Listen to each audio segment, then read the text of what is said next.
Hello everyone, and welcome to another week of gaming news and updates, where I'll be highlighting all the top stories of the week and talking about them in some detail. With that in mind, I'm Matt, this is Broski Games, and this is your weekly gaming news update. Now then, let's crack.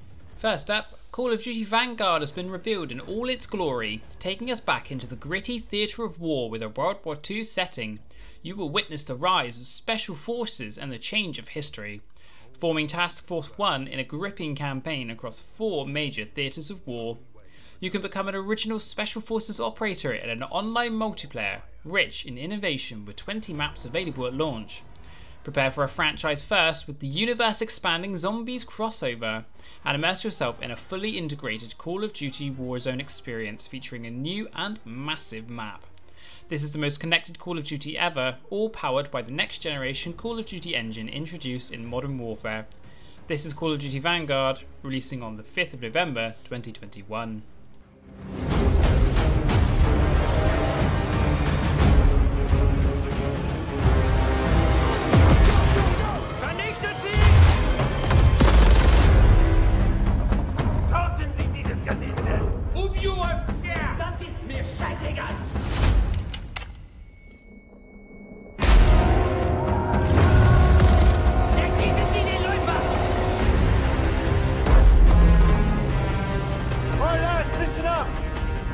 Trade you all for this.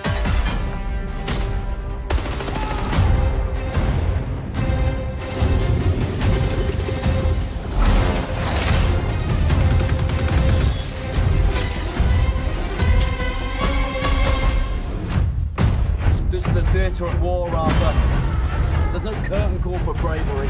Bravery's what comes after, not what you were in the moment.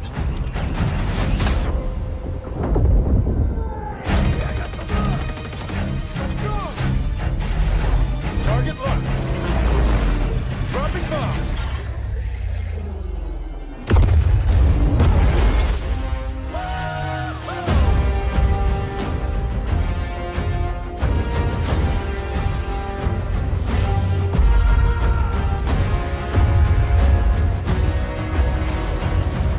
Whatever we do it together.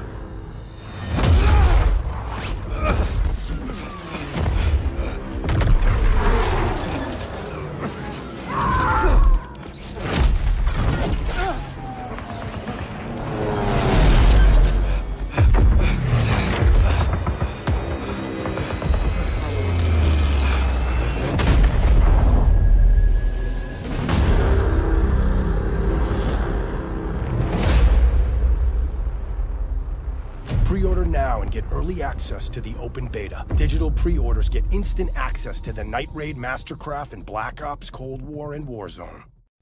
Now, Fortnite is sounding a little bit sus. Once again, Fortnite is expanding with a new game mode based upon the popular Among Us video game. Unsurprisingly, Epic Games is pushing this mode as a new experience, even if we know it's based upon the groundwork of the friendship-destroying Origin. Named only Imposters, this mode is for a maximum of 10 players, 8 agents maintaining the bridge, and 2 imposters out to overthrow the bridge. Does this ring any bells with anyone? The 8 agents are given a list of tasks such as repairing the battle bus, calibrating chests and llamas, and delivering storm reports. The imposters are tasked with blending in with the agents and sneakily taking down all the other agents without raising suspicion. If a body is found, it can be reported and then you vote out the suspected imposter. The game is won when all imposters are successfully eliminated. Wait a minute, this doesn't sound like Fortnite at all. It sounds exactly like we're playing Among Us. Fortnite does add its own spin on things with a limited amount of tools to help and a few abilities to help the agents. The Imposters mode is a time limited and available in Fortnite to play right now. Cyberpunk 2077 has released the first little bit of free DLC into the futuristic RPG and a list of updates, tweaks and fixes. But don't get your hopes up too high, it isn't looking very impressive to say the least. The first DLC is some cosmetic items that you can equip to your character, this being an alternate appearance for Johnny Silverhand, a multi-layered synth leather Delta jacket, and a luminescent punk jacket, with also an Archer Quartz called the Bandit. As for the improvements, there is a huge list to look through. The game has been suffering since its disastrous and messy launch, and with the title still suffering long term and struggling to win back the trust of fans, yet the developers maintain that they are bringing it into a state that is playable and worthy of the player's time. Now, after months of speculation about the prospect of Xbox Game Pass making a jump onto other platforms, the rumours have been laid to rest by Xbox head Phil Spencer.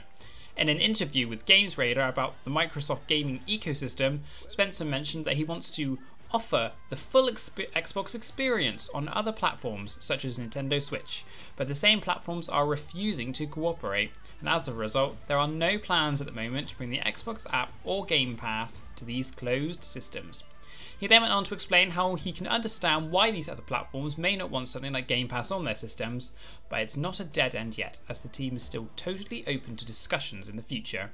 Being a man of vision and sharing a vision of cooperation and community, it's no surprise that Phil Spencer is still trying to bring all gamers together with the Xbox Game Pass. It's a very logical step to bridging the gaps between platform to platform gameplay. Now we have a little bit of sad news. Goodbye Volcano High has been delayed into 2022.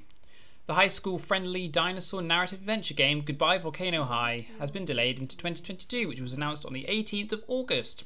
The developer has stated in order to avoid crunching so that we can hit the launch date this year, and a few other reasons including a narrative reboot have been factors to include in our decision to delay the title into 2022.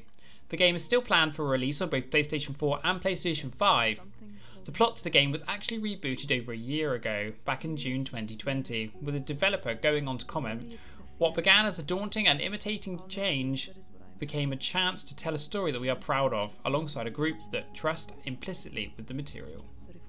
Now, universes collide with Watch Dogs and Assassin's Creed joining forces. Announced quite a while ago, Watch Dogs Legion is joining forces with another of Ubisoft's flagship IPs, Assassin's Creed. The crossover content arrives on the 24th of September 2021 with a new operator, Darcy, deploying onto the streets of London. The character and new DLC is included in the game's Season Pass, with Darcy coming fully equipped with a hidden blade and hooded robe. Like all the characters in Watch Dogs Legion, you can play the entire campaign with Darcy as the newcomer. Darcy comes complete with a new story and world missions. Also taking advantage of the update, Ubisoft is rolling out co-op focused Legion of the Dead mode on PlayStation 4 and PlayStation 5, as well as the anticipated invasion and extraction options. And finally this week, just when you thought you couldn't get enough Skyrim, Bethesda have announced a new way to play the game with a new Anniversary Edition launching on PlayStation 5. Re-releasing its mammoth-sized game once again on PlayStation 4 and PlayStation 5 on the 11th of November 2021. If you already own the special edition version of the PlayStation 4 title, then you'll automatically be treated to a free upgrade. This version of the game includes the Elder Scrolls V Skyrim Special Edition, 500 plus Creation Club elements, and fishing, plus all 3 expansions to the game. So what's not to love about that? If you haven't got around to playing Bethesda's 10-year-old phenomenon, then first, where have you been hiding? And secondly, now is no better time to jump in and explore one of the deepest and most enriching fantasy RPGs to date. And there we have it folks, that's your weekly gaming news update. With the reveal of the new Call of Duty Vanguard, Fortnite's new Imposters mode that feels too close for comfort for the Among Us developers, Watch Dogs' new Assassin's Creed content, or the prospect of a new Skyrim, it has certainly been an extraordinary week. Next week we have that all-important gaming event of the year, Gamescom, and we will be covering all the news, announcements and updates as we get them. Do make sure to give this video a like and hit that subscribe button so that you can stay up to date with all the latest in the world of gaming. I've been Matt, this is Broski Games, and as always, thank you for watching, and I'll see you all again next week. Bye!